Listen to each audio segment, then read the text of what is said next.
జాతీయ గీతం పట్ల నిర్లక్ష్యం ప్రదర్శించే వారికి ప్రముఖ సినీ నటుడు పద్మశ్రీ డాక్టర్ బ్రహ్మానందం చురకలంటించారు.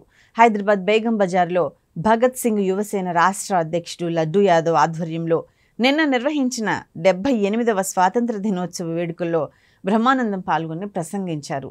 నాడు స్వాతంత్ర సమరయోధులు తమ ప్రాణాలను త్యాగం చేయటంతో నేడు దేశవ్యాప్తంగా ప్రజలు స్వాతంత్ర వేడుకలు జరుపుకుంటున్నారని అన్నారు.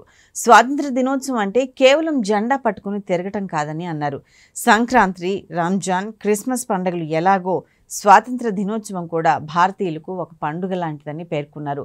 సినిమా థియేటర్లలో జాతీయ గీతం వేసినప్పుడు వినే ఓపిక కూడా నేటి యువతకు లేకపోవటం బాధాకరమని బ్రహ్మానందం ఆవేదన వ్యక్తం చేశారు.